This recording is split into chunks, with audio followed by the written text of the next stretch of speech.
စိန်တမိနစ်အတွင်းမှာစကလုံးပေါင်းများစွာကိုမကြမ်းမနာရွတ်နိုင်လောက်တဲ့အထိ hip hop လောကမှာဩဇာကြီးမားလွန်းတဲ့ record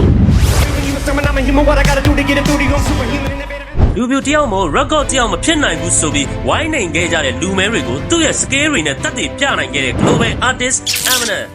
My name is Chicka Slim Shady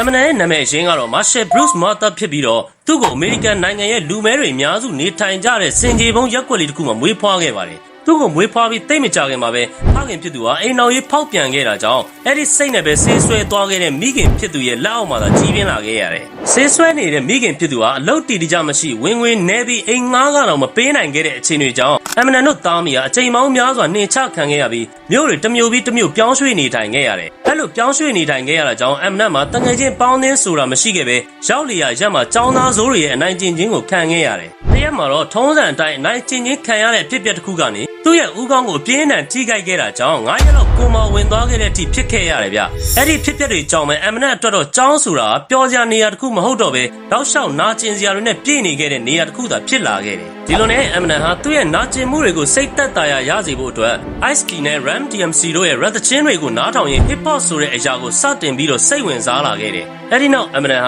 ာသူ့ရဲ့ပျော်ရွှင်မှုဝမ်းနည်းမှုနဲ့စိတ်ထိခိုက်မှုစတဲ့ခံစားချက်တွေအားလုံးကိုသချင်းဖြစ်ပြောင်းလဲဖန်တီးခဲ့တယ်။နောက်ပြီးသူဖြစ်ချင်တဲ့အောင်မြင်တဲ့ hip hop ဆိုတော့တယောက်ဖြစ်ဖို့အတွက်သူ့သက်18နှစ်အရွယ်မှာတော့ဖြစ်ချင်တာဖြစ်ဆိုပြီးအထက်တန်းနဲ့ကျောင်းထွက်ခဲ့တယ်။ I'm a high school dropout man with a hip hop education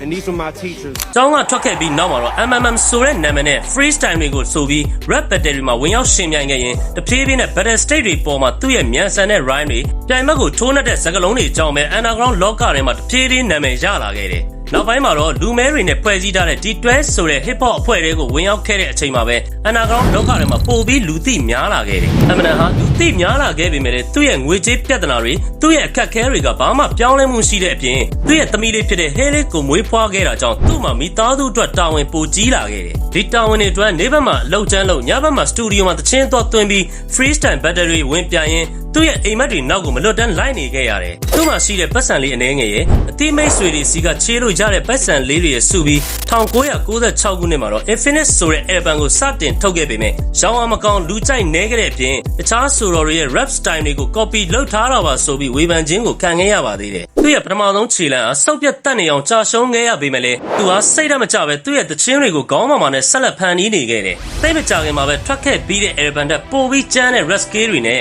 1998ခုနှစ်မှာတော့ The Slim Shady EP ဆိုတဲ့ album ထွက်ရှိလာခဲ့ပြီးအဲ့ဒီ album ကပဲသူ့ဘဝရဲ့အချိုးအကွေ့တစ်ခုဖြစ်လာခဲ့တယ်။အဲ့ဒီ album တွေကသချင်းတချို့ကို legend rapper တယောက်လည်းဖြစ်တယ်လို့ music producer တဦးလည်းဖြစ်တဲ့ Dr. Dre ကသတိထားမိလာခဲ့ပြီး Eminem နဲ့ Sway က Aftermath Entertainment နဲ့စာချုပ်ချုပ်ဆိုခဲ့ပါတယ်။ Dr. Dre ရဲ့ပံ့ပိုးပေးမှုတွေကြောင့်ပဲ1999ခုနှစ်မှာ The Slim Shady LP ဆိုတဲ့ album ထပ်မံထွက်ရှိလာခဲ့တဲ့အချိန်မှာတော့ကမ္ဘာလုံးကတန်းနဲ့ချီတဲ့ပရိသတ်တွေက Eminem ကို superstar တယောက်ဖြစ်လက်ခံလာခဲ့ပြီးသူ့ရဲ့အိမ်မက်တွေအကောင့်ထဲပေါ်လာခဲ့တယ်။ဒါအပြင်အဲ့ဒီ album ထဲမှာပါတဲ့ My Name Is ဆိုတဲ့သချင်းက Spotify မှာ1 billion ထိတောင်နားထောင်ခြင်းကိုခံခဲ့ရတဲ့အပြင်အဲ့ဒီသချင်းနဲ့ပဲ Grammy ဆုပန်ရှင် record တယောက်အဖြစ်အသိအမှတ်ပြုခံခဲ့ရတယ်။ဒါလည်းမကသေးပါဘူး2013ခုနှစ်မှာလည်း Eminem ဟာ Lose Yourself ဆိုတဲ့သချင်းနဲ့ Oscar ဆုကိုပါရရှိထားခဲ့တဲ့ပထမဆုံး hip hop artist တယောက်အဖြစ်ပါသမိုင်းဝင်ခဲ့တဲ့အထိဖြစ်လာခဲ့တယ်။အဲဒီလိုအောင်မြင်မှုတွေရလာခဲ့တဲ့အချိန်မှာပဲလူပြူတယောက်မို့ record တယောက်မဖြစ်နိုင်ပါဘူးဆိုပြီးပြောခဲ့တဲ့လူမဲတွေကို album တွေတစ်ခုပြီးတစ်ခုထုတ်ပြခဲ့ပြီးတက်တည်ပြလာနိုင်ခဲ့တယ်။ Eminem ဟာသူမျှော်လင့်ထားတဲ့အတိုင်းအောင်မြင်မှုတွေရလာခဲ့ပြီးနောက်ပိုင်းမထင်မှတ်ပဲလမ်းမတစ်ခုကိုရောက်ခဲ့ပြီးသူ့ရဲ့ငယ်ဘဝကနာကျင်မှုတွေအပြင် fame pressure တွေအလုပ်ပင်ပန်းမှုတွေနဲ့အိမ်မပျော်တာတွေကိုတတ်တာစေဖို့အတွက်သူဟာမူရစ်ဆေးတွေကိုစတင်အသုံးပြုတတ်လာခဲ့တယ်။2009ခုနှစ်မှာတော့အဲ့ဒီမူရစ်ဆေးတွေကြောင့်ပဲ Eminem ဟာအသက်အန္တရာယ်ကိုပါစိုးရိမ်ခဲ့ရတဲ့အခြေအနေထိတောင်ကြုံလာခဲ့ရတယ်ဗျ။ Just came to the point in my head where I was just like I can't keep doing this. It's going to happen again if I don't. You know what I mean? So basically made the decision like I want to stop. နောက်ဆုံးမှာတော့သူ့ကိုဒုက္ခပေးတဲ့မူရစ်ဆေးကိုခက်ခက်ခဲခဲဖျက်တောက်ခဲ့ရပြီးနောက်မှာတော့ Relapse နဲ့ Recovery ဆိုတဲ့ album တွေနဲ့တကမ္ဘာလုံးကပရိသတ်တွေရဲ့ရှေ့မှောက်ကိုပြန်လည်ရောက်ရှိလာခဲ့တယ်။အဲ့ဒီဆေးဖြတ်တုံးကကြုံခဲ့ရတဲ့ခြေအနေတွေကို Not Afraid ဆိုတဲ့သချင်းနဲ့ပရိသတ်တွေကိုပေါ်ပြခဲ့တယ်။ Eminem တီဆိုခဲ့တဲ့သချင်းတော်တော်များများကသူ့ဘဝရဲ့ဖြစ်ရမှန်တွေဖြစ်ခဲ့ပြီးအဲ့ဒီလိုရေးသားမှုတွေကြောင့်ပဲသူ့ရဲ့မိခင်ကသူ့ကိုတရားပြန်ဆွဲဆိုခဲ့တဲ့ဖြစ်ပျက်တွေတောင်ကြုံလာခဲ့ရတယ်။လက်ရှိချိန်မှာတော့ Eminem ဟာဒေါ်လာတန်း250ကျော်ပိုင်ဆိုင်ထားတဲ့အပြင် တစ်ချိန်က overdose ဖြစ်ပြီးမသေးအောင်တမဲဖြစ်ခဲ့ရတဲ့လူတစ်ယောက်ဟာ hip hop ဂီတသမိုင်းကိုပြောင်းလဲပေးနိုင်ခဲ့တဲ့အထိဩဇာကြီးမားခဲ့တဲ့ record တစ်ယောက်ရဲ့ဘဝကိုပိုင်ဆိုင်ထားတဲ့ကမ္ဘာကျော်ဆိုတော်တစ်ယောက်ဖြစ်နေခဲ့ပါ